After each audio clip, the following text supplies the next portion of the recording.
सुना है कि एक प्रेमिका अपने प्रेमी को पाने के लिए किसी भी हद तक जा सकती है, किसी भी हद तक, यानी कि अपने पति की मृत्यु तक भी जा सकती है। आपने ये नहीं सुना होगा, लेकिन ये कहानी बिल्कुल सच है। तो आइए मैं आपके लिए जो कहानी लेके आई हूँ, ये कहानी है छत्तीसगढ़ बिहार की। वहाँ पे एक लड़की अपनी प्रेमी से बहुत ज़्यादा प्यार करती थी और वो उसका प्रेमी जो था वो भी उसको प्यार करता था, लेकिन उसके घर वाले उसकी शादी के लिए बिल्कुल भी राजी नहीं थे, क्योंकि उसका प्रेमी कुछ काम अच्छा करता नहीं था और पैसे उस पे थे नहीं। उस लड़की के घर वाले उसकी शादी एक लड़के से करवा देते हैं जो कि बहुत ही अच्छे घर के रहने वाला था और बहुत ही अच्छा कमाता था। लेकिन उस लड़की को तो प्यार का भूत चढ़ा हुआ था, इस प्रकार चढ़ा हुआ था कि वो आखिरकार किसी को देख ही नहीं रही थी। शादी तो वो लड़की कर लेती है, लेकिन अपने पति को कभी भी वो अपनाती नहीं है। उसका प्रेमी उससे बोलता है, तुम इसे मार क्यों नहीं देती। उसका प्रेमी की बात में सुनकर वो अपने पति को तीसरे माले से धक्का दे देती है और उसका पति मर जाता है। लेकिन कहानी यही खत्म नहीं होती है। उसका पति एक वो ना समझ लड़की अपने प्रेमी की बातों में आकर अपने पति का खून कर देती है, उसे तीसरे माले से फेंक देती है जंगल में जाकर, क्योंकि वो एक हनीमून ट्रिप पर गए हुए होते हैं। तो उस हनीमून ट्रिप पर जब वो अपने पति को तीसरे माले से फेंक देती है तो उसके पति को जानवर उठाकर ले जाते हैं। यही कहानी खत्म नहीं होती है। उसका पति एक भयंकर रूप ले लेता है, यानी कि एक ब्रह्म राक्षस का रूप ले लेता है उसका पति, और उसका पति एक ब्रह्म राक्षस बन जाता है जो कि अपनी पत्नी से बदला लेने के लिए मंडरा रहा है। उसकी पत्नी तो पुलिस वालों को झूठी झूठी कहानी सुना देती है कि हम लोग ऊपर घूम रहे थे, उनका पैर फिसल गया, और बहुत रो रो के ड्रामे भी करती है कि ऐसा ही हुआ है, सच में ऐसा ही हुआ है, और लोगों को दिखाती है कि उसके साथ ये घटना हुई है, उसने कुछ नहीं किया अपने पति के साथ। इसके चलते पुलिस भी सोचती है शायद ऐसा ही हुआ होगा, क्योंकि उसकी डेड बॉडी कहीं तक भी नहीं मिली। और फिर उसके बाद में वो लड़की अपने प्रेमी के साथ खुश रहने लगती है और उसके साथ शादी कर लेती है। लेकिन उस ब्रह्मराक्षस को अभी भी सुकून नहीं था। सुकून क्या नहीं था, जिस इंसान के साथ तुम्हें रहना नहीं है तो तुम्हें उसकी जिंदगी क्यों बिगाड़नी है। जब तुम्हें किसी और के साथ रहना है तो तुम उससे शादी करो, आखिरकार तुम दूसरे घर जाके दूसरे इंसान की जिंदगी क्यों बिगाड़ रहे हो।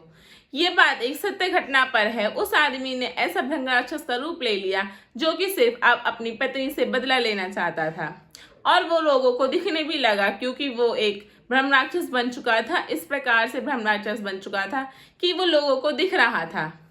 तो एक बार उसकी पत्नी और उसका पत्नी का प्रेमी, यानी कि वो दोनों घूमने गए हुए होते हैं, वहीं ट्रिप पर आते हैं जहाँ पे उसने अपनी पति की मृत्यु की होती है।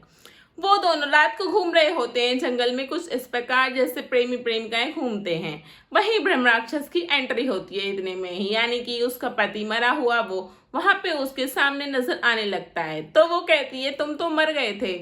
तो वो उसे देखकर एकदम डर जाती है, क्योंकि वो उसका रूप जो होता है वो बहुत डरावना रूप उसके सामने आया हुआ होता है उसके पति का। तो उसका प्रेमी कहता है, कौन है ये।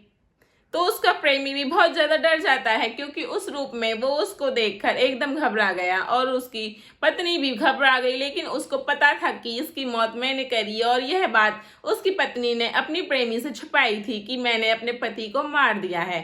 लेकिन प्रेमी को ये बात ब्रह्मराक्षस बताता है कि इसने मेरे साथ ऐसा ऐसा किया है। ब्रह्मराक्षस अपनी आप बीती सारी बातें उसको बताता है प्रेमी को। वही प्रेमी यह सब सुन दंग रह जाता है। तो वो कहता है, जब तुम अपने पति की नहीं हुई तो तुम मेरी क्या होगी। यह सब सुन उसकी पत्नी हक्की बक्की रह जाती है, और वो सोचती है कि ऐसा क्यों कह रहे हो, मैं तुमसे बहुत प्यार करती हूँ और मैंने तुम्हारे लिए ही अपने पति का खून किया था। ब्रह्मराक्षस को उसे मारना नहीं था, उसकी सच्चाई सबके सामने लाना था कि इसने मेरे साथ क्या क्या किया है। तो यह दुनिया के सामने आनी चाहिए इसकी हकीकत की, आखिरकार इसने मेरे साथ किया क्या है। तो ब्रह्मराक्षस यह सब देखकर उसको बताता है कि तुम्हारी पत्नी ने मुझे मार दिया, तुम्हारी ये जो प्रेमिका है इसने मुझे तीसरे माले की मंजिल से गिराया था और मेरी मृत्यु हो गई थी। उस दौरान मुझे लोगों ने जलाया नहीं था, तो मैं आज एक ब्रह्मराक्षस के रूप में घूम रहा हूँ, मुझे मुक्ति नहीं मिल रही है। तो उसका प्रेमी कहता है कि आप चिंता ना करो, हम आपकी बॉडी ढूंढेंगे जहां भी हमें मिलेगी। तो उसकी पत्नी कहती है, नहीं तुम क्या कह रहे हो, ये एक मरा हुआ इंसान है और इसके बातों में तुम क्यों आ रहे हो। यह सब देख उसका प्रेमी कहता है, तुम कैसी औरत हो, तुम्हें अपने पति का साथ नहीं निभाया गया, तुम मेरा साथ क्या निभाओगी। तो यह सब देख उसकी पत्नी बहुत दंग रह जाती है। लेकिन ब्रह्म राक्षस जो था वो इतने गुस्से में आ जाता है कि वो अपनी पत्नी का वहां पे खून कर देता है और वो अपना बदला पूरा कर लेता है। लेकिन प्रेमी की भी क्या गलती थी इसमें, क्योंकि उसने तो उसे कुछ सच बताया ही नहीं था कि मेरे पति की मृत्यु कैसे हुई। वहीं देखते देखते एकदम ब्रह्म राक्षस गायब हो जाता है। तो उसका पति उस लड़की का प्रेमी सोचता है कि यह बहुत ज़्यादा प्यार करता था इससे और फिर बस इसको इंसाफ चाहिए था, क्योंकि उसने सबसे छुपाया था कि इसको मैंने मारा है। लेकिन आप प्यार करो तो इस हद तक ना करो कि दूसरे की ज़िंदगी भी बर्बाद कर दो। अगर आपको शादी नहीं करनी है तो नहीं करो, किसी की लाइफ ख़राब करने की आपके पास कोई अपॉर्चुनिटी नहीं है। तो आपको अगर शादी करनी है तो ही हाँ करो, वरना आप अपने लवर से ही शादी करो। इस कहानी से हमें यह सुनने को मिलता है कि हमें किसी की ज़िंदगी खराब करने का कोई हक नहीं है। और ऐसी ही सच्ची घटनाएं सुनने के लिए आप मेरे चैनल को सब्सक्राइब कर सकते हैं।